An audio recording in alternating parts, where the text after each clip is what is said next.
بسم اللہ الرحمن الرحیم. آیت نمبر 92 سے. اس آیت میں بھی خطاب بنی اسرائیل ہی سے ہے.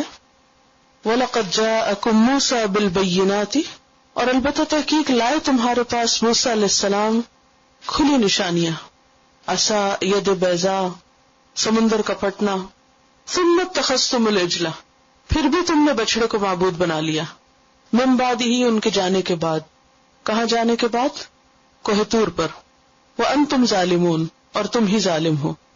اس آیت میں اللہ سبحانہ وتعالیٰ بنی اسرائیل کی توبیخ کرے. توبیخ کہتے ڈانٹ کو، ان سے ناراض ہو رہے ہیں کہ دیکھو موسیٰ تمہارے پاس کھلی کھلی نشانیاں لائے، پھر بھی تم نے موسیٰ علیہ السلام کے جانے کے بعد بچڑے کو معبود بنا لیا. کیا تمہیں یقین نہیں تھا کہ موسیٰ اللہ کی طرف سے آئے ہیں اور اللہ ہی نے ان کو یہ معجزات دیے؟ اتنی ساری نشانیاں دیکھنے کے بعد پھر یہ کیسے ہوا کہ تم نے اپنے ہاتھوں سے بنائے ہوئے سونے کے بت کو اپنا الہ مان لیا؟ اور من بعد ہی، یہ کب کیا تم نے؟ جب موسیٰ 30 راتوں کے لیے کوہ طور پر گئے اور جب وہ واپس نہیں لوٹے 30 کے بعد، تو سامری نے اپنی قوم کو بہکایا اور کہا کہ موسیٰ وہ تو بھول گئے تم کو، اور وہ جس مقصد کے لیے گئے تھے اس کو بھی نہیں پا سکے، اور انہیں اللہ تعالیٰ کہیں نہیں ملے اور کوئی الہ نہیں، لہذا یہ بچڑا تمہارا الہ ہے. تو سامری نے ایک طرح سے ان کو فتنے میں مبتلا کر دیا تھا. ہارون علیہ السلام جو موسیٰ علیہ السلام کے بعد قوم کی نگرانی کر رہے تھے، انہوں نے سمجھانے کی کوشش کی تو آگے سے بگڑ کر انہوں نے جواب دیا، لن نبرح علیہ عاکفین حتی یرجع الینا موسیٰ. سورۃ طٰہٰ 91 میں آتا ہے کہ ہم تو اسی کی عبادت کرتے رہیں گے جب تک کہ موسیٰ ہمارے پاس واپس نہیں آتے. اگر آپ پچھلی آیت کو اپنے سامنے رکھیں، آیت نمبر 91 کو، تو اس میں آپ دیکھ رہے ہیں کہ جب ان سے کہا جاتا ہے کہ ایمان لاؤ اس پر جو اللہ نے اتارا، تو کہتے ہیں کہ ہم تو اس پر ایمان لائیں گے جو ہماری طرف بھیجا گیا اور اس کے علاوہ کا انکار ہے. تو یہاں اس کا جواب دیا جا رہا ہے کہ جب محمد صلی اللہ علیہ وسلم تمہارے پاس آئے، حق لائے، تو تم نے یہ کہہ کے ماننے سے انکار کر دیا کہ ہم ان کی بات نہیں مانیں گے، ہم صرف وہ مانیں گے جو ہماری طرف آیا ہے. یعنی جو ہمارے پاس کون لایا؟ موسیٰ لائے تھے. تو اللہ سبحانہ وتعالیٰ فرما رہے کہ تم یہ بات کرتے ہو کہ موسیٰ کی لائی ہوئی بات کو مانو گے. دیکھو تم نے اس وقت کیا کیا کہ جب موسیٰ کھلی نشانیوں کے ساتھ تمہارے پاس بحیثیت رسول آئے، لیکن جو ہی موسیٰ علیہ السلام کوہ طور پہ گئے تو تم بھول گئے کہ موسیٰ تمہیں کیا تعلیم دے کر گئے. تو گویا ان کے اس دعوے کو جھوٹا ثابت کیا جا رہا ہے، ان کے دعوے کا رد کیا جا رہا ہے کہ تمہاری یہ باتیں غلط ہیں، تم اصل میں تو ماننا ہی نہیں چاہتے. تم نے اللہ کے انبیاء کو قتل کیا، ان پر زیادتیاں کی، اپنے پیغمبر کے ساتھ تم نے یہ معاملہ کیا کہ وہ 30 کی بجائے جب 40 راتوں کے لیے وہاں رک گئے اللہ کی ملاقات کے لیے اس مقررہ وعدے پر کوہ طور پر، تو تم نے پیچھے سے اپنے پیغمبر کی تعلیم کو بھی بھلا دیا. وَأَنْتُمْ ظَالِمُونَ، اور تم ظالم ہو. ظالم کا لفظ زیادتی کرنے والے کے لیے آتا ہے، حد سے بڑھنے والے کے لیے، لیکن یہاں خاص طور پر ان کے شرک کی وجہ سے انہیں ظالم کہا جا رہا ہے، کیونکہ قرآن مجید میں ایک دوسری جگہ پر آتا ہے ان الشرک لظلم عظیم، کہ شرک بہت بڑا ظلم ہے. اور ان کا شرک کیا تھا کہ انہوں نے بچڑے کو اپنا معبود بنا لیا تھا، اس کو الہ سمجھا اور بہت ڈٹائی کے ساتھ اس کو الہ سمجھتے رہے. ہارون علیہ السلام کے منع کرنے پر کیا کہنے لگے؟ ہم تو باز نہیں آنے کے جب تک کہ موسیٰ واپس نہ آ جائیں. تو اس آیت سے پتہ یہ چلتا ہے کہ بنی اسرائیل کے اندر جو خرابیاں تھیں وہ اپنی حد کو پہنچی ہوئی تھی. ایک طرف ان کی سرکشی، دوسری طرف ان کی حماقت. حماقت کیا؟ کہ نشانیاں دیکھنے کے بعد ایک بت کے آگے سجدہ کرنے لگے، اور ان کی عقیدے کی خرابی اور ان کے کمزور ایمان کا پتہ چلتا ہے. اور یہ کس قوم کی بات ہو رہی؟ بنی اسرائیل کی. آج ہمارا کیا حال ہے؟ ہم کیا کرتے ہیں؟ ایک نہیں کئی بت بنائے ہوئے. کتنی قبریں ہیں جن کو مسلمان پوجتے ہیں، ان کے آگے سجدے کرتے ہیں. صریحاً قرآن اور سنت کی تعلیمات کے خلاف اللہ کے سوا دوسروں سے فریادیں کرتے ہیں. کبھی رسولوں کو پکارتے ہیں، کبھی حضرت علی کو پکارتے ہیں، کبھی یا محمد کہتے ہیں، کبھی یا علی کہتے ہیں، کبھی کسی اور کو پکارتے ہیں. تو یہ سب کیا ہے؟ دراصل اللہ کو چھوڑ کر غیر اللہ کی طرف جانا، اللہ کو بھول کر اللہ کی مدد پر یقین کم ہونا، گویا اللہ کو الہ کم ماننا اور اس کی بجائے دوسروں کی طرف رغبت اور توجہ کرنا. تو یہ سب کیا ہے؟ ظلم ہے. اور بسا اوقات ہم یہ سمجھتے ہیں کہ ہم بورن مسلم ہیں اور ہم مسلمان ہیں، اور مسلمان ہونے کے بعد ہم جو چاہیں کریں کوئی فرق نہیں پڑتا. نہیں، یہ سب کیا ہے؟ ظلم اور زیادتی کے کام ہیں، ان سے پرہیز کرنا چاہیے. پھر مزید ان کو کچھ یاد کرایا جا رہا ہے. وَإِذْ أَخَذْنَا مِيثَاقَكُمْ، وہ وقت یاد کرو جب ہم نے تم سے پکا وعدہ لیا تھا. کس بات کا وعدہ؟ ایمان لانے کا وعدہ، تورات پر عمل کرنے کا وعدہ. وَرَفَعْنَا فَوْقَكُمُ الطُّورَ، اور ہم نے تم پر کوہ طور کو بلند کیا تھا. آپ کو یاد ہوگا کہ بنی اسرائیل کی نافرمانیوں اور کتاب کو بھلانے کی وجہ سے اللہ سبحانہ وتعالی نے ان کو ایک موقع پر زبردست جھنجھوڑا. اور وہ کیا کیا کہ کوہ طور کو زمین سے اکھاڑ کر پہاڑ کو ان کے اوپر سائبان کی طرح معلق کیا اور ان سے کہا کہ پکڑو جو تم کو دیا جا رہا ہے، عمل کرو اس کتاب پر. اس وقت انہوں نے پکا عہد کیا کہ ہم مانیں گے. وَإِذْ أَخَذْنَا مِيثَاقَكُمْ وَرَفَعْنَا فَوْقَكُمُ الطُّورَ، اور طور اٹھا کے تم پر ہم نے کیا کہا؟ نمبر 1، خُذُوا مَا آتَيْنَاكُمْ، لے لو جو ہم تم کو دے رہے ہیں. کیا دے رہے ہیں؟ تورات. بِقُوَّةٍ، مضبوطی کے ساتھ. مضبوطی کے ساتھ سے مراد کیا ہے؟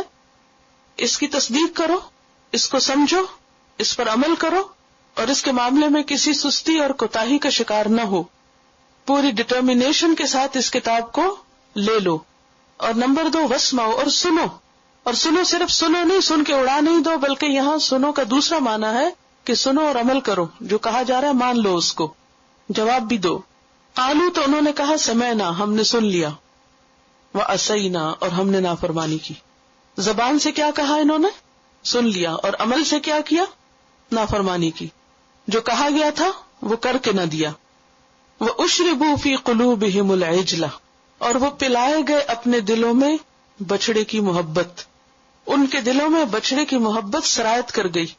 محبت کو پینے کی چیز ہوتی ہے، محبت پی جاتی ہے یا پلائی جاتی ہے، لیکن پلانے سے کیوں تشبیہ دی گئی؟ اس لیے کہ جیسے انسان پانی پیتا ہے تو اس کے جسم کی کیفیت بدلتی، یعنی پانی جسم میں فوراً سرایت کر جاتا ہے، اس کا اثر سر سے پاؤں تک آپ کو محسوس ہوتا ہے. یعنی اگر آپ پیاسے ہیں اور پانی پی لیں تو کیا ہوتا ہے؟ آپ کا روح جو ہے وہ متاثر ہوتا ہے. اسی طرح جیسے زمین خشک ہوتی تو اس کے اوپر جب پانی پڑتا ہے تو کیا ہوتا ہے؟ اس کو پی جاتی، اور وہ خشک زمین کیا ہوتی؟ نرم ہو جاتی، تر ہو جاتی، اس کے اندر بالکل خلط ملط ہو جاتی. یہ تھوڑی دیر کے لیے سوچے، مٹی کے اوپر جب وہ پانی دے، کبھی آپ نے اپنے گارڈن میں پانی دیا ہو، جب پانی ڈالتے جاتے تو وہ کیا ہوتا ہے؟ اندر جذب ہوتا چلا جاتا ہے. وہ مٹی کا ایسا حصہ بن جاتا ہے کہ اگر آپ دوبارہ کہنا کہ اس کو نکال کے مٹی کو اور اس کو نچوڑ کے تو پانی الگ کیا جائے تو کیا ہوتا ہے؟ ہونی الگ ہوتا.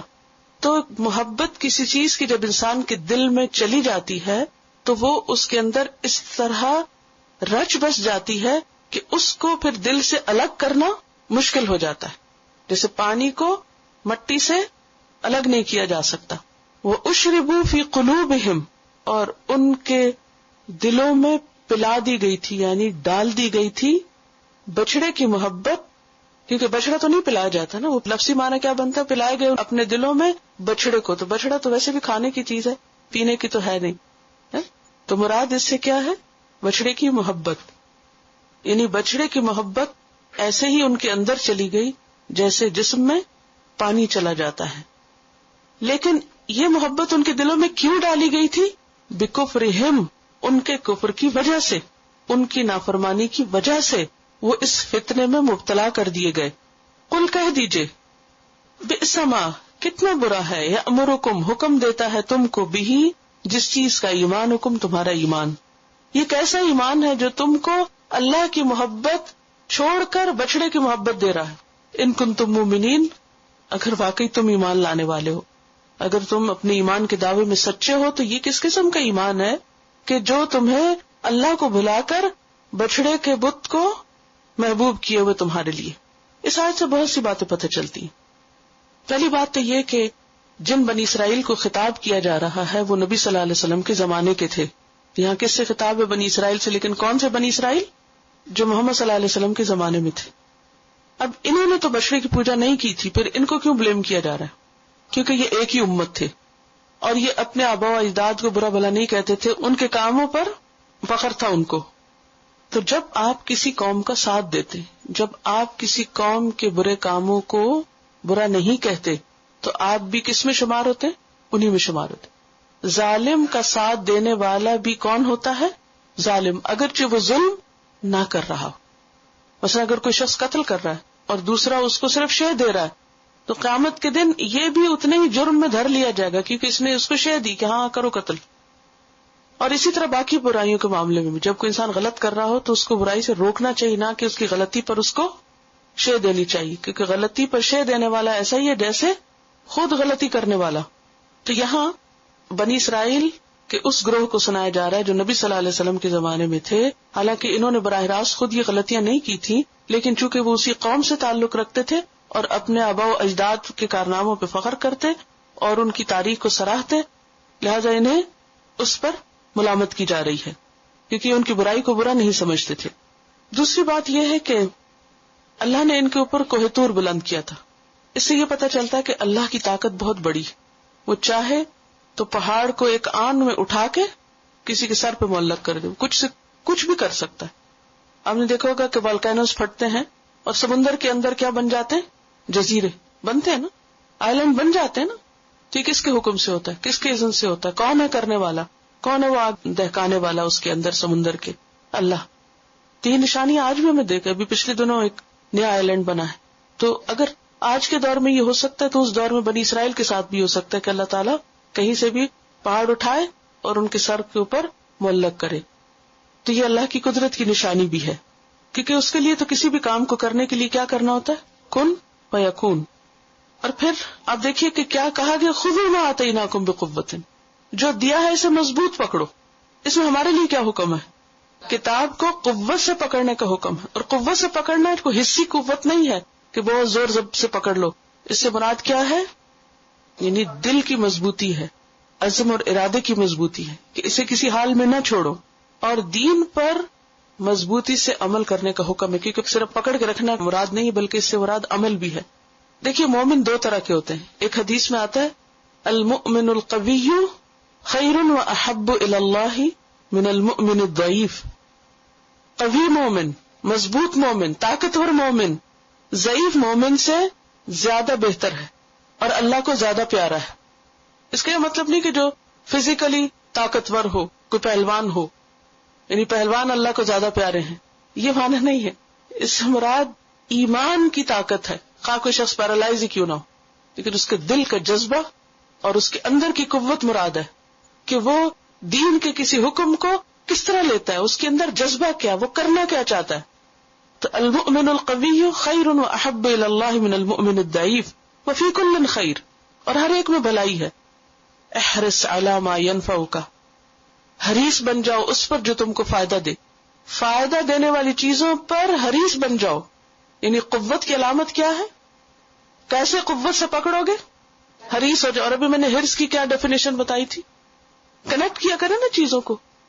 حرص وہ شدید جذبہ ہوتا ہے کسی چیز کو پانے کا کہ جو عمل میں ڈھل جاتا ہے، جو انسان ایکشن لے لیتا ہے۔ پھر احرص علی ما ینفعک، اچھا نفع کوئی صرف مال و دولت کا نفع نہیں ہے، یہاں نفع سے مراد ایمان میں اضافہ کرنے والی چیزیں، دین میں آگے بڑھانے والی چیزیں۔ تو ہمیں کیا حکم دیا جا رہا ہے؟ خذوا ما آتیناکم بقوۃ سے مراد پھر کیا ہے کہ جو چیز تمہیں فائدہ دیتی ہے تمہارے دین میں، تمہارے ایمان میں، اس کو حاصل کرنے میں، اس کو پکڑنے میں پیچھے نہ رہو، بلکہ اس کی حرص رکھو۔ واستعن باللہ، اور اگر حالات اجازت نہ دیتے ہو تو کیا کرو؟ اللہ سے مدد مانگو۔ ولا تعجز، عاجز ہو کے بیٹھ نہ جاؤ، کمزوری نہ دکھاؤ، یہ تو ہو ہی نہیں سکتا۔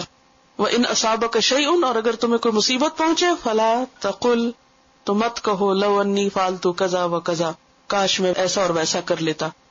ولکن قل، لیکن کیا کہو؟ قدر اللہ، اللہ کا فیصلہ یہ تھا، یعنی اپنی سے پوری کوشش کر کے پھر کیا ہے؟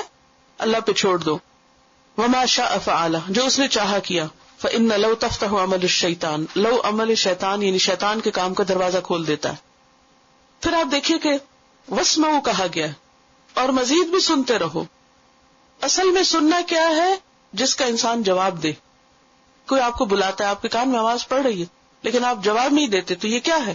گویا آپ نے سنا ہی نہیں۔ تو یہاں واسمعوا کس معنی میں؟ سنو اور جواب دو۔ قالو انہوں نے کہا، کنہوں نے؟ بنی اسرائیل نے. کیسے؟ سرکشی سے. کیا کہا؟ سمعنا سن لیا ہم نے، وعصینا. اس کے دو معنی، ایک تو یہ کہ انہوں نے زبان سے کہہ دیا ہم نہیں مانیں گے، اور دوسرے یہ کہ انہوں نے زبان سے تو کچھ نہیں کہا لیکن عمل سے، زبان حال سے کہا وعصینا. یعنی جو قول ہے نا، ایک زبان مقال ہوتی ہے اور ایک زبان حال ہوتی. زبان مقال کیا ہوتی ہے؟ کہ بول کے کچھ کہنا. اور زبان حال کیا ہوتی ہے؟ کہ منہ سے تو ہاں ہاں کرتے رہنا لیکن عمل اس کے خلاف کرنا. سمعنا وعصینا، کہ ہم نہیں مانیں گے. حالانکہ مومنوں کا حال کیا ہوتا ہے؟ مومن کیا کرتے ہیں؟ جب اللہ رسول کی طرف انہیں بلایا جاتا ہے تو وہ کیا کہتے ہیں؟ سمعنا واطعنا، ہم نے سنا اور ہم مانیں گے. نہ ماننے کی وجہ کیا تھی؟ وَأُشْرِبُوا فِي قُلُوبِهِمُ الْعِجْلَ، بچڑے کی محبت دلوں میں بسی ہوئی تھی. تو اس سے کیا پتہ چلتا ہے کہ اللہ کی نافرمانی بسا اوقات کیوں ہوتی ہے؟ کہ کسی اور چیز کی محبت دل میں بسی ہوئی ہوتی ہے. ہم اپنی نافرمانیوں کو دیکھیں، ہم اللہ کے حکم کیوں نہیں مانتے؟ ہمیں پتہ ہے نماز پڑھنی چاہیے، کیوں چھوڑ دیتے ہیں؟ ہمیں پتہ ہے کہ کسی کی غیبت نہیں کرنی چاہیے، کیوں کر بیٹھتے؟ بہت سی باتیں جن کا پتہ ہے مسلمانوں کو. آپ دیکھیں آج مسلمان شراب بھی پیتے ہیں، زنا بھی کرتے ہیں، سود بھی لیتے ہیں، دھوکہ بازی بھی کرتے ہیں، قتل و غارت بھی کرتے ہیں. کیا ان کو نہیں پتہ یہ غلط کام ہے؟ کیا کسی مسلمان کو نہیں پتہ یہ غلط کام ہے؟ سب کو پتہ نہیں غلط ہے. یہ ایسی برائیاں ہیں جیسے جھوٹ بولنا، دھوکہ دینا، وعدہ خلافی کرنا، غیبت کرنا، چوری کرنا، یہ سب کو پتہ ہے. بچے کو پتہ ہے کہ یہ سب غلط ہے، کیونکہ اگر یہ شریعت نہ بھی ہم کو بتائے تو ہماری عقل، ہمارا دل کہتے کہ برائیاں یہ غلط کام ہے، لیکن کیوں نہیں چھوڑ پاتے؟ اور کتنے کام جن کا کرنے کا ہمیں حکم دیا گیا کہ کرو، اقیموا الصلاۃ وآتوا الزکاۃ، کیوں نہیں کرتے؟ واشربوا فی قلوبہم العجل، ہر ایک کا کوئی نہ کوئی عجل ہے، ہر ایک کا کوئی نہ کوئی بت ہے. وہ بت اس کو روکے ہوئے اللہ کی فرما برداری سے. کوئی بھی ایسی چیز جو ہماری کمزوری اس طرح بن جائے کہ اس کی وجہ سے ہم اللہ کی فرما برداری سے رک جائیں، خواہ وہ مال ہو، خواہ وہ کوئی جاب ہو، کیریئر ہو. کچھ لوگوں کو آپ نے دیکھا ہوگا اپنے کیریئر کے ایسے دیوانے ہوتے ہیں، کچھ ورک الکوہولکس ہوتے ہیں کہ جو کام کے اتنے دیوانے ہوتے ہیں، ان کے اندر وہ پلائے ہوئے ہوتے ہیں کام کی محبت. کچھ لوگ جاب کی محبت، کچھ لوگ مال کی محبت، کچھ لوگ بچوں کی محبت، کچھ لوگ کسی اور چیز کی محبت. تو وہ جس چیز کی محبت ان کے اندر رچی بسی ہوتی ہے وہ ان کو اپنے اندر اتنا کیپچر کر لیتی ہے، وہ ایسے دماغ میں خلل کر دیتی ہے کہ جس کی وجہ سے وہ بھول جاتے ہیں کہ انہیں اللہ کی اطاعت بھی کرنی ہے. آج آپ دیکھیں کہ بچے کیا ویکنس دیکھیں. کوئی ٹی وی کا شوقین ہے تو اس کے آگے گھنٹوں بیٹھا ہوا، کوئی میچ دیکھ رہا ہے تو گھنٹوں تک اشربوا فی قلوبہم، اور اس ڈیش میں ڈال لیں کچھ اور، اجل کی جگہ کوئی بھی چیز رکھ لیں. یعنی یہ آیت لکھ کے تو اجل کو خالی جگہ کر کے کوئی کسی چیز کا فین ہے، کوئی کسی چیز کا کریزی ہے، کوئی کسی چیز میں اٹکا ہوا، کوئی کہیں پھنسا ہوا ہے. اور یہی اٹکاؤ، یہ رکاوٹ اس کو روکے ہوئے کس سے؟ اللہ کی اطاعت سے. وہ زبان سے کہہ رہا ہے سمعنا، لیکن حال کس سے کیا کر رہا ہے؟ صحیح نہ کرتے کچھ نہیں. اچھا ٹھیک ہے جی، بالکل کرنا چاہیے، یہی صحیح ہے، یہی درست ہے، لیکن اس کے بعد عمل کچھ بھی نہیں. وَأُشْرِبُوا فِي قُلُوبِهِمُ الْعِجْلَ. ہم سب کو اپنے اپنے عجل کو ڈھونڈنا ہے کہ وہ کون سا عجل ہے جو ہمارے اندر ایسا سما گیا ہے، ایسا جذب ہو گیا، جیسے پانی مٹی کے اندر سما جاتا ہے تو اس کو اس سے الگ نہیں کیا جاتا، جس نے اللہ کی محبت کی جگہ لے لی. ہر وہ محبت فتنہ ہے، شر ہے جو اللہ کی محبت کی جگہ لے لے. صرف وہ محبت قابل قبول ہے اللہ کے ہاں کہ جو اللہ کی محبت میں اضافے کا سبب ہو. باقی سب فتنہ، سب آزمائش، سب عجل ہیں، سب بچڑے ہیں کہ جن کو انسان اٹھائے پھرتا ہے اور جس کی وجہ سے انسان اللہ کی اطاعت سے دور ہو جاتا ہے. اور اس کا ٹیسٹ لینا تو اپنی نماز کا لے لیجئے.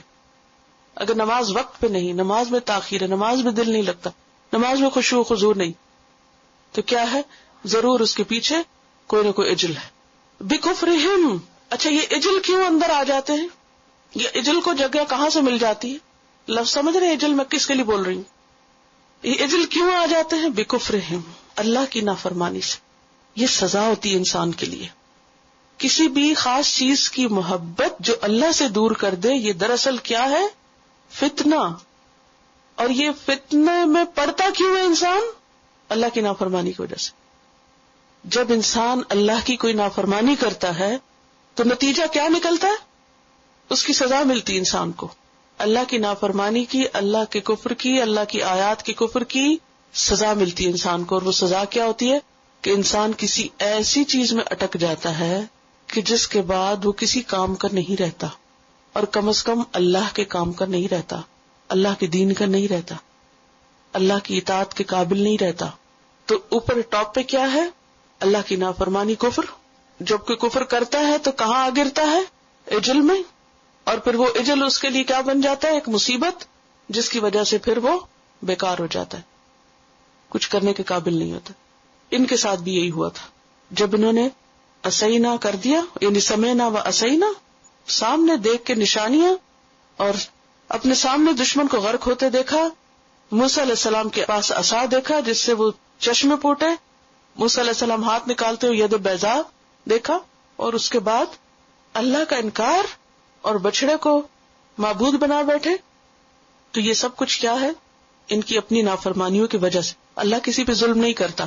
اور اس سے ایک اور بات یہ بھی پتہ چلتی ہے کہ مختلف چیزوں کے اسباب اثر انداز ہوتے ہیں، لوگ آپ پر اثر انداز ہوتے ہیں، ماحول آپ پر اثر انداز ہوتا ہے. بکفرہم، اللہ تعالیٰ کہتے ہیں ان کے کفر کی وجہ سے. تو ہر کام کے پیچھے کوئی نہ کوئی وجہ ہوتی ہے، کوئی نہ کوئی سبب ہوتا ہے، کوئی ریزن ہوتی ہے. تو اس لیے انسان کو ہر طرح کے فتنوں سے پناہ مانگتے رہنا چاہیے. انسان کو نہیں پتا کہ کون سی چیز اس کے لیے کس مصیبت کا دروازہ کھول دے. قل کہہ دیجئے، بئس ما یأمرکم بہ ایمانکم، تمہارا ایمان کیسا ہے جو تم کو ایسی چیزوں کا حکم دیتا ہے. کس کا حکم دیتا تھا ان کو؟ ان کا ایمان، غیر اللہ کی طرف جھکے. ان کنتم مومنین، اگر تم مومن ہو.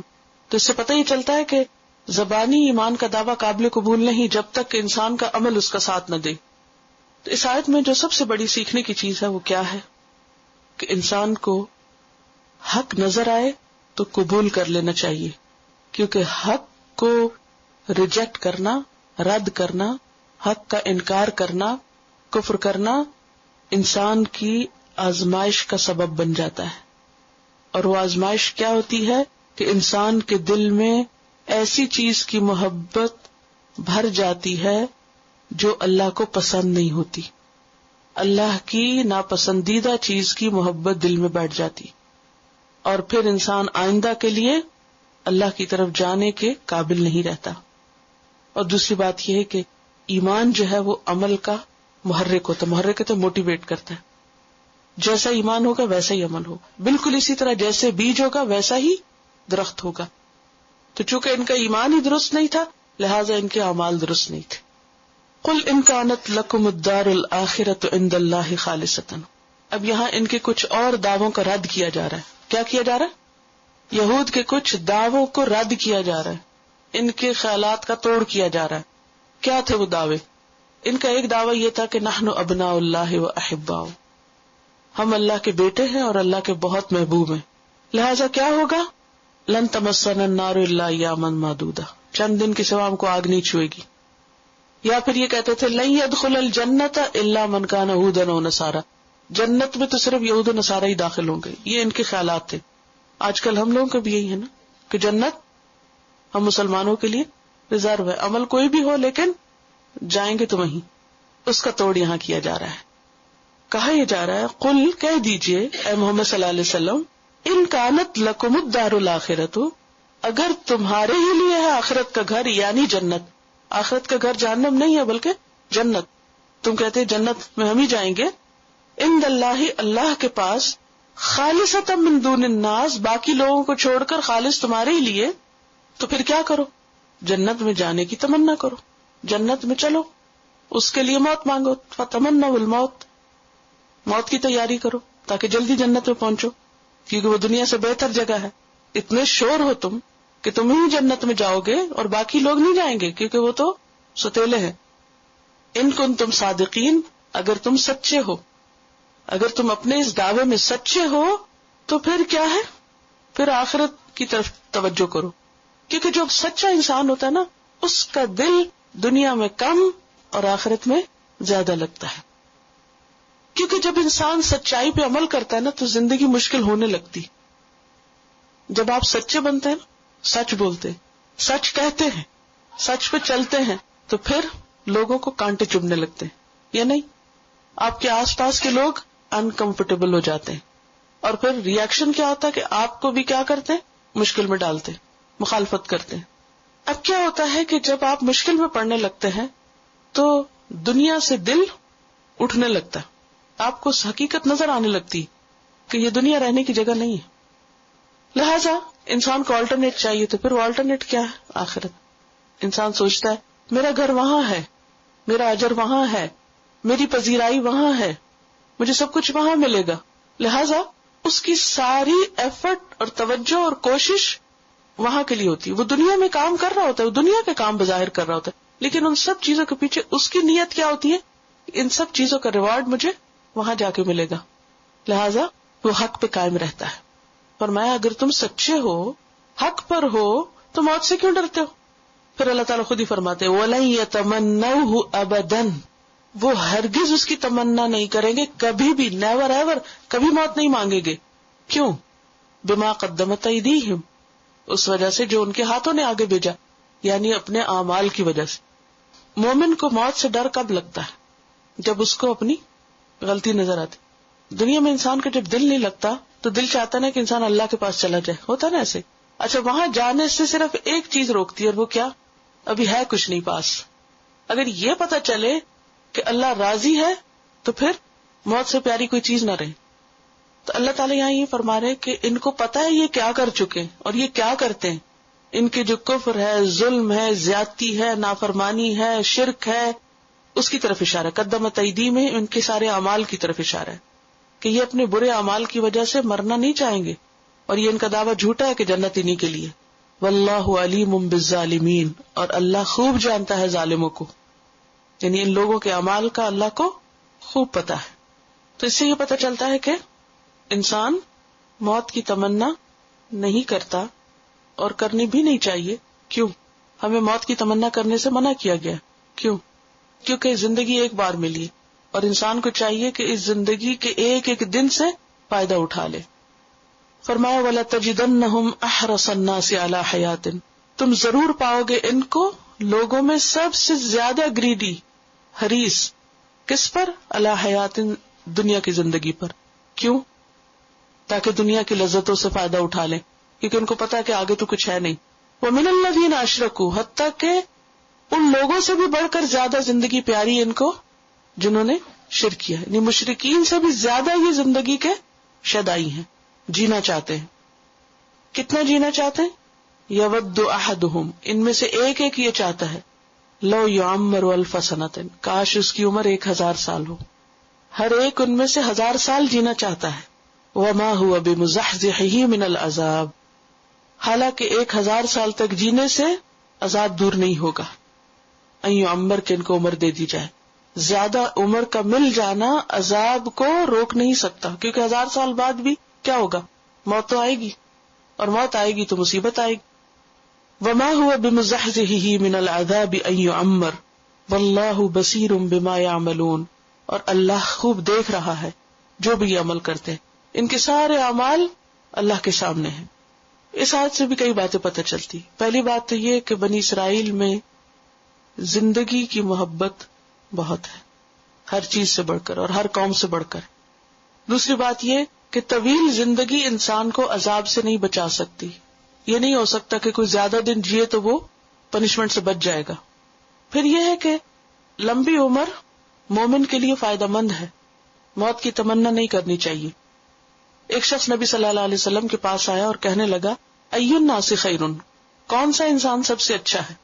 قالا، فرمایا من طال عمرہ، جس کی عمر لمبی ہو، وحسن عملہ، اور اس کا عمل بھی اچھا ہو. اس لیے ہونا کیا چاہیے کہ جب آپ اپنے لیے لمبی عمر کی دعا کریں یا اپنے بچوں کے لیے یا کسی اور کے لیے، صرف لمبی عمر کی دعا نہ کریں. امام احمد بن حنبل کو اگر کوئی لمبی عمر کی دعا دیتا تو وہ قلق میں پڑ جاتے، ان کو پسند نہیں آتا تھا، الا یہ کہ ساتھ کوئی یہ دعا کرے کہ نیک عمل کے ساتھ اللہ کی اطاعت کے ساتھ. اللہ تمہیں لمبی عمر دے اپنی اطاعت کے ساتھ. ہم عام طور پہ کہتے تم جیو 1000 برس، وہ ایک شعر بھی ہے اردو کا، اور ہر دن کے ہوں دن 50,000 معلوم ہے کتنے. بہرحال تو لیکن مومن ایسے نہیں کہتا، وہ صرف 50,000 سال کی دعا نہیں دیتا، وہ اس کے ساتھ اللہ کی اطاعت کی بھی دعا دیتا ہے. کیونکہ اس حدیث سے ہمیں کیا پتہ چلتا ہے کہ لوگوں میں سب سے اچھا کون ہے؟ جس کی عمر لمبی اور جس کے عمل نیک ہو. پوچھا گیا فَأَيُّ النَّاسِ شَرٌّ، بدترین انسان کون سا ہے؟ قال من طال عمره وساء عمله، وہ جس کی عمر تو لمبی اور عمل بدترین ہے.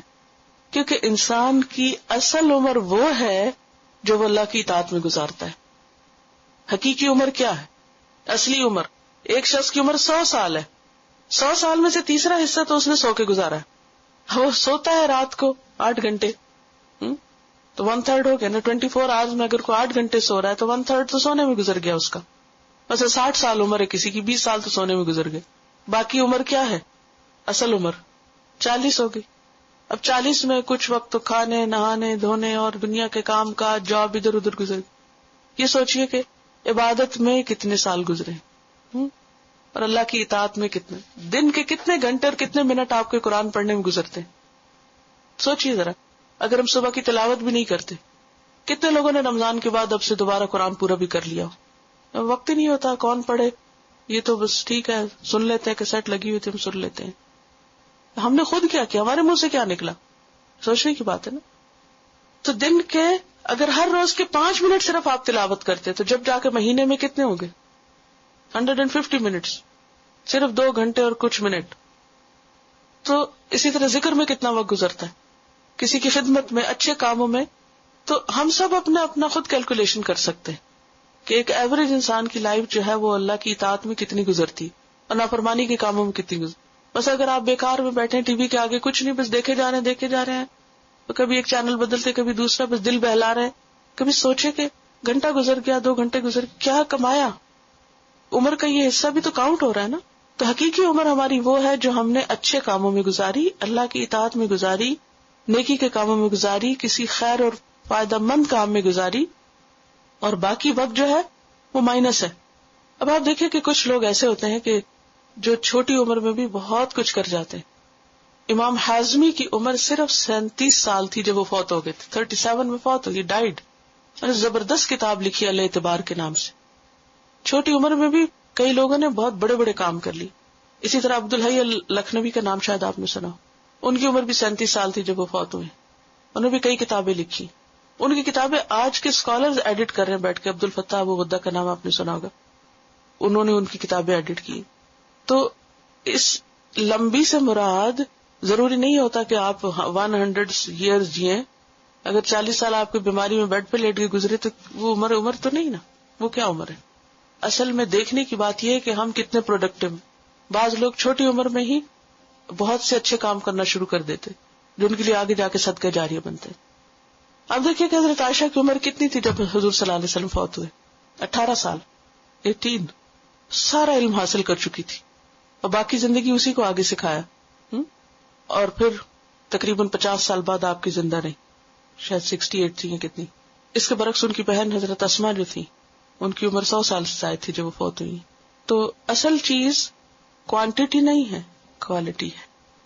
ہر ایک کو روز کے 24 گھنٹے ملتے، ڈپینڈ یہ کرتا ہے کہ آپ اس 24 کس کس کام میں گزارتے. کبھی اپنا حساب خود کر کے دیکھ لیجیے کہ کہاں وقت گزرتا ہے، کس کام میں لگتا ہے. پھر اسی طرح یہ ہے کہ واللہ بصیر بما یعملون، بار بار یہ بات آئی پیچھے بھی اب بھی کہ اللہ سارے اعمال کو دیکھ رہا ہے. اللہ سے کچھ بھی نہیں چھپا ہو، دل کے وسوسے تک نہیں چھپے ہوئے، ہر چیز اس کے علم میں ہے. لہٰذا ہم جو بھی زندگی گزاریں، جو بھی کام کریں، یہ سوچ کے کریں کہ وہ دیکھ رہا ہے. کئی چیزیں ایسی تھیں لوگوں سے چھپا جاتے، لیکن اللہ سے کچھ بھی چھپا ہوا نہیں ہے. ان کے ایک اور باطل خیال کی تردید، قل من کان عدوا لجبریل. ان ساری آیات میں دراصل اللہ تعالیٰ ان کے غلط خیالات، غلط عقائد اور غلط طریقوں کا توڑ کر رہے ہیں. کہہ دیجئے جو بھی کوئی دشمن ہے جبریل کا، فإنہ نزلہ علی قلبک بإذن اللہ، اس نے یہ قرآن آپ کے دل پر اللہ کے اذن سے اتارا ہے. یہود کی ایک مشکل یہ تھی کہ وہ جب نبی صلی اللہ علیہ وسلم نے یہ دعویٰ کیا کہ میرے پاس جبریل آتے ہیں، وہی لے کر آتے ہیں، تو یہ کہنے لگے کہ جبریل ہمارا تو دشمن ہے اور ہم اس کے دشمن، ہمیں جبریل نہیں پسند. کیوں؟ اس لیے کہ ان کی قوم کے پچھلے کچھ حصوں پر عذاب آیا تھا تو وہ جبریل لائے تھے. پھر یہ کہ نبی صلی اللہ علیہ وسلم پر جو کلام اتر رہا تھا اس میں ان کی تاریخ اور ان کی حقیقت کھول کھول کے بیان کی جا رہی تھی، جس سے ان کو شرمندگی ہوتی تھی. کہتے جبریل ایسی آیتیں لاتے، اس وجہ سے بھی ان کو دشمنی تھی. پھر ان کو ایک اور بہت بڑا بیر جبریل سے یہ تھا کہ جبریل امیین میں عربوں میں کیوں وہی لے کر آئے ہیں؟ بنی اسرائیل میں کیوں نہیں لائے؟ کیوں ضد تھی جبریل سے کہ وہ وہی لے کر آئے ہیں کہاں؟ امیوں میں. ان کو لانی چاہیے تھی ہمارے پاس. تو ہم تو ایسی کوئی بات نہیں سنیں گے جو جبریل لائے. ہم نہیں قرآن سننا چاہتے کیونکہ وہ جبریل لے کر آئے. اللہ سبحانہ وتعالیٰ فرماتے ہیں من کان عدوا لجبریل، جو بھی کوئی جبریل کا دشمن ہے فإنہ نزلہ علی قلبک بإذن اللہ. اس میں جبریل کا کوئی قصور نہیں، کیونکہ اس نے تو اللہ کے حکم سے وحی اتاری ہے محمد صلی اللہ علیہ وسلم کے دل پر. انہوں نے اپنی مرضی سے یہ سب نہیں کیا. جبریل اپنی مرضی سے عذاب نہیں لائے. جبریل اپنی مرضی سے یہ تاریخ تمہاری نہیں کھول رہے، تمہاری حقیقت کو بیان نہیں کر رہے. جبریل اپنی مرضی سے قرآن کسی بندے پر نہیں اتار رہے، اللہ کے حکم سے کر رہے ہیں جو کچھ کر رہے ہیں. اور پھر یہ بھی کہا جا سکتا تھا علی محمد، فإنہ نزلہ علی محمد. یہ کیوں کہا علی قلبک؟ یہ اصل میں پیچھے پڑا اشربوا فی قلوبہم العجل. اس کے برعکس محمد صلی اللہ علیہ وسلم کے دل پر کیا تھا؟ قرآن. قرآن کو دل میں اتارا، کیونکہ دل ایسا مقام ہے جو کسی چیز کو اگر سمیٹ لے تو وہ ہمیشہ کے لیے محفوظ ہو جاتی. جو چیز آپ کے دل کو لگ جائے پھر وہ آپ کو نہیں بھولتی. جو چیز آپ کو پسند آ جائے وہ پھر آپ کو ہر وقت یاد رہتی ہے، اٹھتے بیٹھتے سوتے جاگتے. اسی طرح اگر قرآن ہمارے بھی دل کو لگ جائے تو کیا ہوگا؟ اگر ہمارے بھی دل پہ اتر جائے تو پھر اس کو پڑھنا، اسے یاد کرنا، اس کا ٹیسٹ دینا، اس کے اسائنمنٹ کچھ بھی مشکل نہیں لگے گا. اصل میں دل جو ہے نا وہ معارف کا خزانہ ہے، عقل اور فہم کا. قرآن پاک میں دل کا کام بتایا گیا، لہم قلوب لا یفقہون بہا، اور ایک اور جگہ پر آتا ہے فتکون لہم قلوب یعقلون بہا. تو قرآن کے الفاظ میں دل عقل کنٹین کرتا ہے، یعنی دل اور دماغ کا ایک تعلق ہے. پہلی چیز دل پہ آتی پھر دماغ میں جاتی ہے. تو قرآن نبی صلی اللہ علیہ وسلم کے دل پر اترا ہے، مصدقاً جو کنفرم کرتا ہے کس چیز کو؟ لما بین یدیہ، اس سے پہلی کتابوں کو، تورات اور انجیل کو. اور یہ ثبوت ہے اس کے برحق ہونے کا. اور کیا ہے قرآن؟ وہ ہدن، ہدایت ہے. اور کیا ہے؟ وہ بشرا، خوشخبری، گڈ نیوز.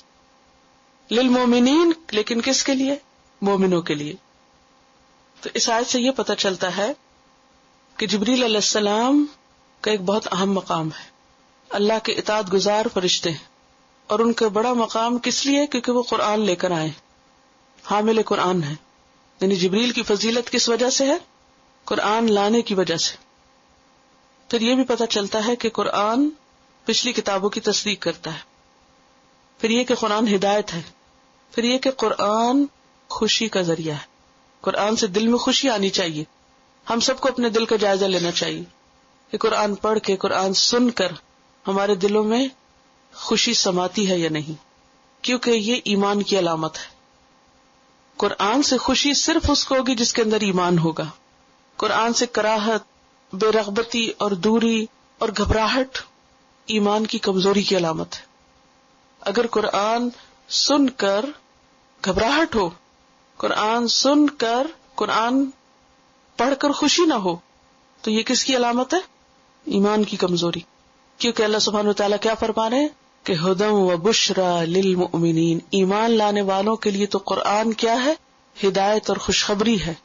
اپنے اپنے دلوں کا جائزہ لیں، کیا واقعی یہ بشرا ہے؟ یہ قرآن کو دیکھتے ہی، پڑھتے ہی، سنتے ہی، سمجھتے ہی، جو جو سمجھ آتا جائے دل کے اندر ایک خوشی کی لہر آنی چاہیے. پھر فرمایا من کان عدوا للہ، جو کوئی بھی ہو دشمن اللہ کا. اور اللہ کی دشمنی سے مراد کیا ہے؟ اللہ سے نفرت، بغض، اس کی عبادت نہ کرنا. وہ ملائکتی، اور اس کے فرشتوں کا، وہ رسولہ، اور اس کے رسولوں کا، وہ جبریل، اور جبریل کا، وہ میکال، اور میکائیل کا. فإن اللہ عدو للکافرین، تو وہ یاد رکھے کہ اللہ ایسے سارے کافروں کا دشمن ہے. اس نے دراصل اللہ کی دشمنی مول لے لی. سوال یہ پیدا ہوتا ہے کہ بات جبریل کی ہو رہی تھی، بیچ میں میکائیل کیوں آ گئے؟ میکائیل کون ہے؟ کیا کرتے ہیں؟ بارش لاتے. یس. اور بارش کیا کرتی؟ دھو ڈالتی ہے اور زمین کو سیراب کرتی اور نباتات اگاتی. تو جبریل اور میکائیل کے دو الگ الگ کام ہے. جبریل کیا لاتے ہیں؟ وحی. اور وحی بھی کیا ہے؟ بارش. وہ بھی کیا کرتی ہے؟ صفائی کرتی اور کیا کرتی, دل کے اندر ایمان کا بیج ڈالتی اور کیا کرتی, انسان کی پیاس کو بجھاتی. انسان کی روح کی تڑپ اور پیاس ہے, انسان کے دل کی جو تشنگی, تو قرآن اس کے لیے کیا ہے؟ ہدم و بشرا. تو ایک فرشتہ وہی لانے والا ہے اور دوسرا بارش لانے والا ہے, تو وہی اور بارش دونوں میں مواصلت. یہاں اسرافیل کا تو ذکر نہیں کیا. تو قرآن میں کوئی لفظ زائد نہیں ہے, اس کے پیچھے ایک حکمت ہے. اور یہ جب یہ باتیں سمجھ آتی دل میں کیسی خوشی آتی نا, کیونکہ مجھے آج اس سوال کا جواب ملا ہے. میں کتنے سالوں سے اس کے پیچھے تھی کہ جبریل کی بات ہو رہی تھی کہ جبریل کا قصہ تھا کہ اس نے کیوں وہی وہاں پر لایا, اور پیچھے میکائیل کہاں سے آ گئے اور کیوں آ گئے.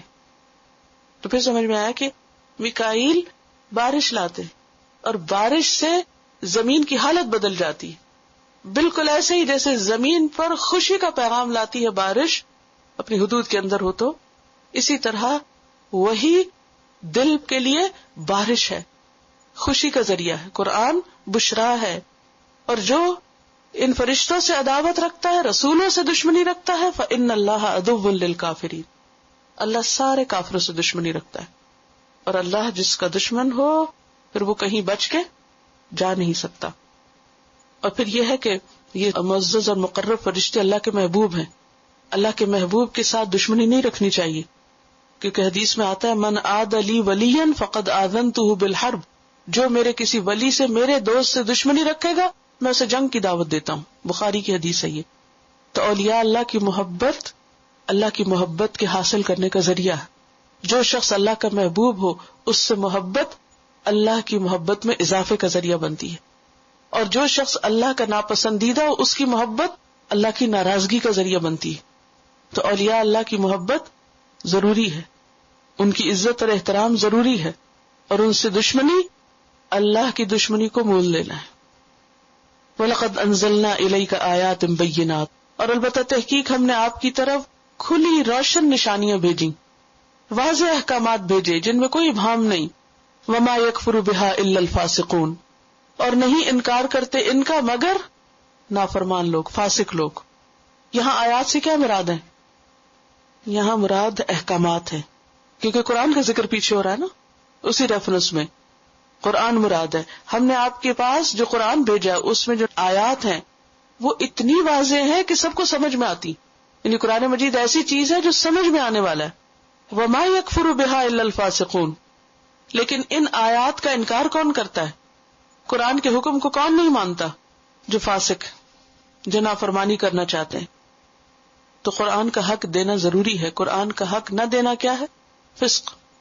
أَوَكُلَّمَا عَاهَدُوا عَهْدًا, ان بنی اسرائیل کا حال یہ ہے کہ انہوں نے جب بھی اللہ سے کوئی وعدہ کیا, جب بھی کوئی وعدہ کیا, نَبَذَهُ فَرِيقٌ مِّنْهُمْ, تو ایک گروہ نے اس وعدے کو پھینک دیا. بل اکثرهم لا يؤمنون, بلکہ اکثر ایمان نہیں لاتے. یہ کون سا عہد تھا جو انہوں نے کیا تھا؟ ایک عہد اللہ سے کیا تھا اور ایک عہد نبی صلی اللہ علیہ وسلم سے کیا تھا. نبی صلی اللہ علیہ وسلم جب مدینہ میں گئے تھے تو ایک ٹریٹی ہوئی تھی, ایک میثاق ہوا تھا, مشہور میثاق ہے تاریخ میں. کیا نام ہے اس کا؟ میثاق مدینہ, ٹریٹی آف مدینہ. اس میں 3 گروہ تھے, ایک مشرکین عرب جو مدینہ میں تھے, ایک یہود تھے, اور تیسرے مسلمان نبی صلی اللہ علیہ وسلم کے ساتھی, آپ اور آپ کے ساتھی. ان تینوں کے درمیان ایک ایگریمنٹ ہوا تھا, اور وہ ایگریمنٹ کیا تھا کہ اگر باہر سے کسی نے حملہ, اس کے کئی شکے کلازز ہیں, لیکن اسے ایک اہم بات یہ تھی کہ اگر باہر سے کوئی حملہ آور ہوگا تو کیا کریں گے؟ سارے مل کر اس کا مقابلہ کریں گے. لیکن کیا ہوا جنگ بدر میں, جنگ احد میں, اور بعد میں کبھی یہود نے آپ کے ساتھ مل کر جنگ کی مشرکین مکہ کے خلاف؟ نہیں. تو اس کی طرف اشارہ ہے کہ جب بھی انہوں نے کوئی عہد کیا, نبذہ فریق منہم, ان کے ایک گروہ نے اس عہد کو پھینک دیا. اللہ سے کیا وعدہ تھا, اللہ سے کیا عہد تھا, وہ پیچھے جو گزر چکا. اور پھر ان کے پیغمبروں کی زبانی کے آنے والے نبی کو مانیں گے, ایمان لانے کا وعدہ تھا. فرمایا کہ بجائے اس کے کہ یہ عہد کی پابندی کرتے, ان کے ایک گروہ نے جو ان کے سردار تھے, لیڈر تھے, انہوں نے عہد کی پابندی نہیں کی. تو اب یہ ہے کہ پوری قوم میں سے پہلے تو لیڈرز کو پکڑا, پھر کہا بل اکثرہم لا یؤمنون, بلکہ ان کے اکثر نہیں ایمان لاتے. پھر عوام کو بھی کہ وہ بھی ساتھ دے دیتے ہیں. تو اس آیت سے ایک بات یہ پتہ چلتی ہے کہ عہد خواہ اللہ سے ہو یا بندوں سے ہو, اس کو پورا کرنا ضروری ہوتا ہے. کمٹمنٹ ضروری ہوتی ہے، کیونکہ آخر میں کہا نا اکثریت ایمان نہیں لاتی، تو ایمان اور عہد لازم و ملزوم ہے. حدیث میں آتا ہے لا ایمان لمن لا عہد لہ، اس کا ایمان نہیں جو عہد نہ پورا کرے، جو وعدہ پورا نہ کرے اس کا ایمان ہی کوئی نہیں. وہ کون ہے؟ بے ایمان. اردو میں کہتے ہیں نا، کیا کہتے ہیں؟ بے ایمان. تو بے ایمان ہم کہتے ہیں دھوکے باز، یعنی جو غدر کرے، دھوکا کرے، وعدہ نہ پورا کرے. وَأَوْفُوا بِالْعَهْدِ إِنَّ الْعَهْدَ كَانَ مَسْئُولًا، وعدہ پورا کرو کیونکہ وعدے کا پوچھ ہوگی. اور منافق کی علامتوں میں سے کہ وعدہ کر کے اس کو توڑ دے. وَلَمَّا جَاءَهُمْ رَسُولٌ مِّنْ عِندِ اللَّهِ، اور جب ان کے پاس ایک رسول اللہ کی طرف سے آ گیا. کون سا رسول؟ محمد صلی اللہ علیہ وسلم. مصدقا لما معهم، جو ان کے پاس جو کچھ تھا اس کی تصدیق کر رہا تھا، یعنی وہ ان کے خلاف نہیں جا رہا تھا، ان کی کتابوں کی تصدیق کر رہا تھا، اس کو کنفرم کر رہا تھا. نبذ فریق من الذین اوتوا الکتاب، تو پھینک دیا ایک گروہ نے ان لوگوں میں سے جنہیں کتاب دی گئی، نہیں اہل کتاب کے گروہ نے کیا کیا؟ پھینک دیا. کیا؟ کس کو پھینک دیا؟ کتاب اللہ، اللہ کی کتاب کو. اللہ کی کتاب کو پھینک دیا. مراد ہے یہاں قرآن. قرآن کو قبول نہیں کیا جو رسول لے کر آئے. وراء ظہورہم، اپنی پیٹھ پیچھے. کأنہم لا یعلمون، گویا کہ اس کو جانتے بھی نہ ہو. انہوں نے اس کو ٹوٹلی اگنور کر دیا. اہل کتاب کا حال یہ ہے کہ جب ان کے پاس رسول آ گیا، کتاب آ گئی، تو انہوں نے رسول کو ماننے کی بجائے، کتاب کو لینے کی بجائے کیا کیا؟ پیٹھ پیچھے پھینک. اب یہ پیٹھ پیچھے پھینکنا کوئی حصی معنوں میں نہیں کہ انہوں نے نعوذ باللہ قرآن اٹھا کے تو پیچھے پھینکا تھا، یہ نہیں مطلب. کیا مانا؟ اس پر ایمان نہیں لائے، اس کی تعلیمات کو نہیں مانا، توجہ نہیں دی. کأنہم لا یعلمون، ایسا برتاؤ کیا گویا ان کو تو خبر ہی نہیں تھی کہ کسی رسول کو آنا ہے یا کسی کتاب کو آنا ہے. اب یہ تو ان کا حال تھا، ان کے ایک گروہ کا، کہ حق پہچاننے کے بعد ایسا بہیو کیا گویا کہ حق کا پتہ ہی نہ ہو، خبر ہی نہ ہو. تو کوئی بھی عالم نہیں کہلا سکتا جب تک کہ وہ اپنے علم کی عملی تصدیق نہ کرے. ہمارا حال کیا ہے؟ اللہ کی کتاب کے ساتھ کیا سلوک ہے؟ قرآن کی فریاد پڑھیے گا. آج مسلمانوں کی اکثریت کیا کر رہی؟ ہماری آئندہ نسلوں کا کیا حال ہے؟ کتنے بچوں کو پتا کہ رسول کون تھے، کب آئے تھے، کیا کرتے تھے، کتاب میں کیا لکھا ہوا ہے؟ کأنہم لا یعلمون، پتہ ہی نہیں کہ اس کے اندر کیا ہے. یہ کیا کہتی ہے؟ ہر گھر میں قرآن موجود ہے، لیکن کتنے مسلمانوں کو آج پتا ہوگا کہ اس پہ کیا لکھا ہوا ہے؟ یہی پیٹھ پیچھے پھینکنا ہے. سارے کام سامنے ہیں، ہر چیز امپورٹنٹ ہے. کیا نہیں امپورٹنٹ؟ قرآن، وہ بعد میں کریں گے. پیچھے کیا؟ بعد میں کریں گے، پھر کر لیں گے، پھر پڑھ لیں گے، پھر جان لیں گے، پھر سمجھ لیں گے، پھر صحیح، پھر صحیح، پھر صحیح. آج نہیں، کل سے، کل نہیں، پرسوں سے، بس کرتے کرتے یہ عمر آ گئی اور ابھی تک نہیں پتا یہ کتاب کیا کہتی، اور اب بھی تیار نہیں کہ کچھ وقت اس کے لیے لگا لیں، تھوڑی سی محنت کر لیں. کتنے لوگ ہم اسی ساگا میں، اور کتنوں تک یہ پیغام پہنچ رہا ہے، کتنے اس کام میں لگے کہ ہفتے میں ہی 1 یا 2 دن اس کام کو لگائیں. ہم سب کا فرض ہے کہ ان کو بھولا ہوا سبق یاد دلائیں. ہم اس حال میں دنیا سے نہ جائیں کہ کأنہم لا یعلمون، گویا پتہ ہی نہ ہو کہ یہ کیا تھا. اور کیا کرنے لگ گئے تھے وہ؟ واتبعوا ما تتلو الشیاطین علی ملک سلیمان، وہ پیچھے پڑ گئے، اللہ کی کتاب چھوڑ کر کچھ اور کرنے لگ گئے. کس چیز کے پیچھے؟ ما تتلو الشیاطین، جو پیچھے لگے ہوئے تھے شیاطین علی ملک سلیمان، سلیمان علیہ السلام کے دور حکومت میں. آپ سب کو معلوم ہے کہ سلیمان علیہ السلام اللہ کے پیغمبر تھے، بہت بڑی بادشاہت تھی ان کے پاس. ان کے لیے جنات مسخر کیے گئے تھے، شیاطین بیڑیوں میں تھے، بناء و غواص، کچھ عمارتیں بناتے تھے، کچھ غوطے لگاتے تھے، سمندروں کے اندر سے چیزیں نکال کے لاتے تھے. یہ سب کچھ سلیمان علیہ السلام کے لیے مسخر کیے گئے. ہوا مسخر کی گئی تھی ان کے لیے، پہاڑ اور بہت سی اور چیزیں. تو یہ سب کیا تھا؟ دراصل اللہ کا فضل تھا ان پر. شیطانوں نے لوگوں کے دل میں کیا ڈالا کہ یہ جادو کے زور سے انہوں نے سب کچھ کر رکھا ہے. سلیمان علیہ السلام کے پاس اتنی طاقت کہاں سے آئی ہے؟ جادو کے زور سے آئی. لہذا وہ اس دور میں بھی، یعنی سلیمان علیہ السلام کے دور میں بھی کیا کرنے لگ گئے؟ جادو سیکھنے سکھانے. اور یہ جو جادو سیکھنے سکھانے کی شعبدہ بازیاں ایسی ہوتی ہیں کہ جس میں ہر ایک کو انٹرسٹ ہوتا ہے کسی نہ کسی حد تک. کل جا سم وہ فلاں چیز مل جائے تو یہ حاصل ہو جائے، اللہ دین کا چراغ مل جائے، اور معلوم نہیں کیا. ہر دور میں اس طرح کی خرافات رہی ہیں. اور جب انسان کسی کو دیکھتے کہ اس کے پاس یہ ہے تو ہمیشہ یہ سوچتا ہے اچھا کوئی جن میں پکڑ لوں اور مسخر کر لوں، یہ جن کے بل بوتے پر پتہ نہیں میں کہاں اڑ کے پہنچ جاؤں اور کیا کیا حاصل کر لوں. بہت سے لوگ اس طرح کے کام کرتے رہتے ہیں. وہ سمجھتے جنوں کے پاس شاید ہمارے سے زیادہ طاقت ہے، یا جادو کے بل پر انسان وہ حاصل کر سکتا ہے کہ جو عام طور پر نہیں حاصل کیا جا سکتا. تو یہ ہمیشہ سے انسان کی ویکنس رہی ہے. اور جادو ہوتا بھی کیا ہے کہ انسان کے تخیل پہ اثر انداز ہوتا ہے، اس کی سوچ پہ. اور پھر بعض اوقات اگر کوئی چیز ہوتی بھی نظر آئے تو اس کے بعد ایک خوف آتا ہے انسان کے اندر. قرآن مجید میں موسیٰ علیہ السلام اور جادوگروں کا مقابلہ تھا، تو اس کے بارے میں اللہ تعالیٰ وَاسْتَرْهَبُوهُمْ، انہوں نے ان کو مرعوب کر دیا. تو انسان اس طرح کی شعبدہ بازیوں سے مرعوب بھی بہت جلدی ہوتا ہے، یہ جو میجک کے ہوتے ہیں طریقے. تو اب بنی اسرائیل نے کیا کیا؟ قرآن چھوڑ کے، اللہ کی کتاب چھوڑ کے کن چیزوں میں دلچسپی لینی شروع کر دی؟ جادو، ٹونے، طلسمات، عملیات، تعویذ، گنڈے اور اس طرح کی چیزوں کے پیچھے پڑ گئے. اور یہ کب سے ہو رہا تھا؟ سلیمان علیہ السلام کے زمانے سے، جب اس دور میں شیاطین وہ سب کچھ جو سلیمان کے پاس اللہ کے اذن سے تھا اسے جادو کے بل پہ حاصل کرنے کی کوشش کر رہے تھے. وما کفر سلیمان، سلیمان نے کفر نہیں کیا، انہوں نے کوئی جادو نہیں کیا تھا. ولکن الشیاطین کفروا، لیکن شیطانوں نے کفر کیا تھا. یعلمون الناس السحر، کیا تھا یہ کفر؟ وہ سکھاتے تھے لوگوں کو جادو. وما انزل علی الملکین، اور جو اتارا گیا تھا 2 فرشتوں پر، ببابل، بابل کے شہر میں، ہاروت و ماروت، ہاروت اور ماروت پر. جیسے قوم لوط کے پاس فرشتے آزمائش بن کے آئے تھے نا، کیسے خوبصورت لڑکوں کی شکل میں، تو قوم ان کے پیچھے پڑ گئی. اسی طرح بنی اسرائیل کے لیے ہاروت ماروت آزمائش بن کے آئے تھے، وہ جادو سکھانے. وما یعلمان من احد، اور وہ نہیں سکھاتے تھے کسی ایک کو بھی، حتی یقولا، یہاں تک کہ وہ کہہ دیتے، انما نحن فتنۃ، کہ ہم تو فتنہ ہے، آزمائش ہے. فلا تکفر، تم کفر مت کرو.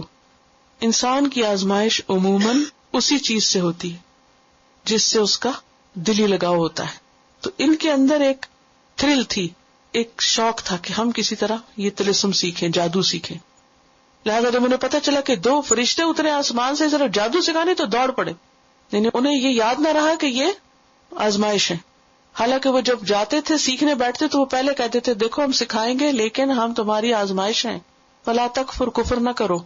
لیکن پھر بھی یہ باز نہ آتے. فیتعلمون منہما ما یفرقون به بین المرء وزوجہ، وہ سیکھتے تھے ان دونوں سے وہ جادو جس کے ذریعے شوہر اور بیوی میں جدائی ڈالیں. اور یہ جادو کی بدترین قسم ہے، سب سے بدترین قسم کی، جس کے ذریعے شوہر اور بیوی میں علیحدگی کر دی جائے. وما ہم بضارین بہ من احد، اور وہ کسی کو بھی نقصان نہیں دے سکتے تھے الا باذن اللہ، مگر اللہ کے اذن سے. تو اس سے کیا پتہ چلتا ہے کہ کسی کو جادو سے نقصان نہیں ہوتا مگر یہ کہ اللہ کا اذن ہو. یہ اسی طرح جیسے کوئی وائرس آپ کو نقصان نہیں دیتا، آپ کو بیمار نہیں کر سکتا جب تک کہ اللہ کا اذن، ورنہ تو کیا ہر ایک ہی بیمار پڑ جائے؟ تو ہوتا نا جب کوئی بھی وبا پھیلتی ہے تو سب تو نہیں بیمار ہوتے. وَيَتَعَلَّمُونَ مَا يَضُرُّهُمْ وَلَا يَنْفَعُهُمْ، اور وہ کچھ سیکھتے تھے جو ان کو نقصان دیتا تھا اور ان کو فائدہ نہ دیتا تھا. تو اس سے کیا پتہ چلتا ہے کہ جادو کا نقصان زیادہ ہے، فائدہ کم. وَلَقَدْ عَلِمُوا، اور ان کو معلوم تھا، کس کو؟ بنی اسرائیل کو، لَمَنِ اشْتَرَاهُ، جو بھی اسے خریدے گا، جو بھی یہ جادو سیکھے گا، مَا لَهُ فِي الْآخِرَةِ مِنْ خَلَاقٍ، اسے آخرت میں کچھ نہیں ملے گا، اس کے سارے عمل برباد ہو جائیں گے. انہیں سب پتا تھا، پھر بھی یہ غلط کام کر رہے تھے. وَلَبِئْسَ مَا شَرَوْا بِهِ أَنفُسَهُمْ، کتنی بری تھی وہ چیز جس سے انہوں نے اپنے آپ کو بیچ ڈالا، یعنی اپنی آخرت داؤ پہ لگا دی. لَوْ كَانُوا يَعْلَمُونَ، کاش وہ جانتے ہوتے. تو اس آیت سے یہ پتہ چلتا ہے کہ بنی اسرائیل حضرت سلیمان علیہ السلام کے زمانے میں بھی اور اس کے بعد بھی آل اوور دا ہسٹری جتنا بھی وقت گزرا، حتیٰ کہ نبی صلی اللہ علیہ وسلم کے زمانے میں بھی کس کام میں ملوث تھے؟ جادو کرنے کرانے میں. اور اس میں ایک مشہور شخص تھا لبید بن عاصم، جس نے نبی صلی اللہ علیہ وسلم پر بھی جادو کیا تھا. پھر یہ ہے کہ اللہ سبحانہ وتعالیٰ یہاں پر سلیمان علیہ السلام کی برات بیان کرتے ہیں کہ وہ معصوم نبی تھے، انہوں نے کفر نہیں کیا. پھر یہ بات بھی یاد رکھیے کہ جادو کفر ہے اور جادو کی تعلیم دینا بھی کفر ہے. اگر کوئی شخص خود جادو نہ کرے کسی اور کو سکھائے تو وہ بھی جرم ہے. اور کفر کیوں ہے؟ کیونکہ اس میں شیاطین سے مدد لی جاتی ہے، ان سے التجائیں کی جاتی ہیں، یعنی ان کو استعمال کیا جاتا ہے اس میں.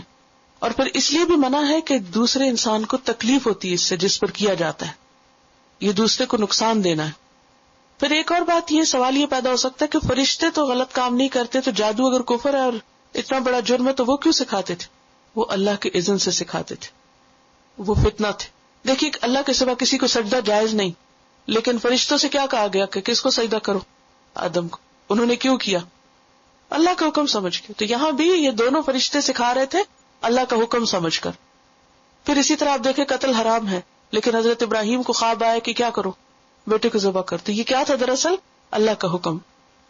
پھر یہ ہے کہ جادو اس وقت تک نقصان نہیں دیتا جب تک کہ اللہ کا اذن نہ ہو. لیکن یہ یاد رکھیے کہ اگر اللہ کا اذن ہو تو نقصان بھی دیتا ہے. یعنی جادو سے نقصان ہو سکتا ہے لیکن باذن اللہ، اور کبھی محدود فائدہ بھی ہو سکتا ہے.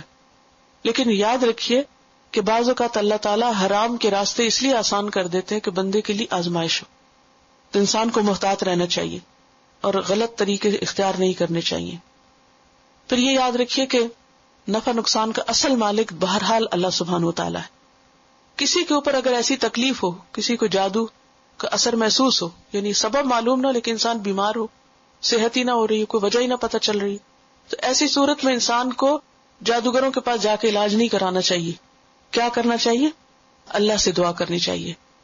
قرآن پاک میں اللہ تعالیٰ فرماتے اَمَّن يُجِيبُ الْمُضْطَرَّ إِذَا دَعَاهُ وَيَكْشِفُ السُّوءَ، کیا ہے کوئی جو بے قرار کی پکار سنے اور تکلیف دور کرے؟ انہیں سوائے اللہ کے وہی کر سکتا ہے. اگر اس کے اذن سے تکلیف ہوئی تو اسی کے اذن سے شفا ہوگی.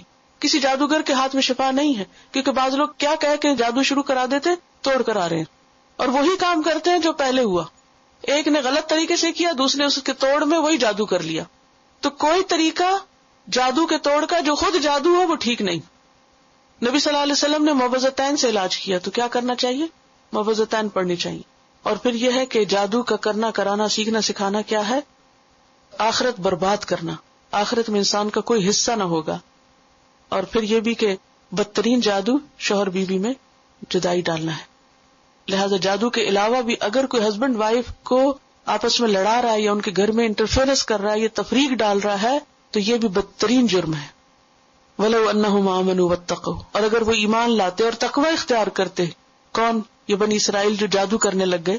لَمَثُوبَةٌ مِّنْ عِندِ اللَّهِ، البتہ اللہ کے ہاں سے جو ثواب پاتے، خیرن وہ بہتر تھا. لَوْ كَانُوا يَعْلَمُونَ، کاش وہ جانتے ہوتے.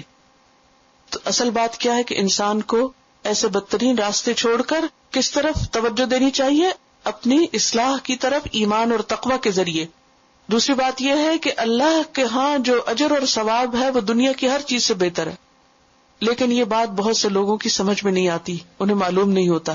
بل تؤثرون الحیات الدنیا والآخرۃ خیر وابقی، تم دنیا کی زندگی کو ترجیح دیتے ہو حالانکہ آخرت بہتر بھی ہے اور پائیدار بھی ہے. وللآخرۃ خیر لک من الاولی، آخرت دنیا سے بہتر ہے. وما عند اللہ خیر وابقی، سورۃ شورى میں آتا ہے جو اللہ کے پاس ہے وہ بہتر بھی ہے اور باقی رہنے والا بھی ہے. تو اصل علم کیا ہے کہ انسان کو یہ سمجھ آ جائے کہ آخرت دنیا کے مقابلے میں بہتر ہے. لو کانوا یعلمون، کاش ہمیں یہ پتہ چل جائے. جادو کے موضوع پر ایک پوری کیسٹ ہے، جادو حقیقت اور علاج، وہ آپ سن سکتے ہیں اور مزید تفصیلات جان سکتے ہیں. میں نے جان بوجھ کے اس ٹاپک کو اوائڈ کیا ہے تاکہ ہم اصل مقصد پر فوکس کریں. لیکن یہ ایک حقیقت ہے کہ بہرحال دنیا میں خیر کے ساتھ ساتھ شر بھی ہے. تو شر بھی بعض اوقات انسان کے اوپر اثر انداز ہوتا ہے. اس سے بچنے کے لیے انسان کو اللہ کی پناہ میں آنا چاہیے، دعائیں پڑھنی چاہیے، صبح شام کی دعائیں، حفاظت کی دعائیں، آیت الکرسی اور اس طرح کی چیزیں جو ہیں یہ انسان کو اللہ کی پناہ میں دیتی ہیں اور بہت سے شر سے محفوظ رکھتی ہیں. اللہ تعالی ہم سب کا حامی و ناصر. آخر دعوانا ان الحمد للہ رب العالمین. سبحانک اللہم و بحمدک، نشہد ان لا الہ الا انت، نستغفرک و نتوب الیک.